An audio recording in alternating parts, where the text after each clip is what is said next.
Siamo partiti lo scorso ottobre con il nostro progetto dal titolo Veneto Social Innovation Club, quindi il macro paradigma dell'innovazione sociale riportato un po' nel territorio del Veneto. La finalità che perseguiamo è quella di ricreare una community qua sul territorio che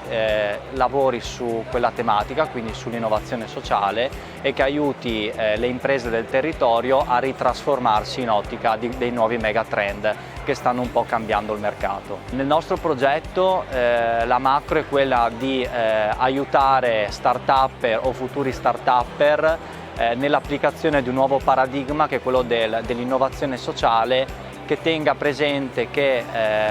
le aziende, le imprese e le start-up non devono puntare solo ai numeri, solo al fatturato, ma debbano riportare e ridistribuire valore all'interno di un territorio che sicuramente ne è ricco, ma sicuramente ne ha anche bisogno.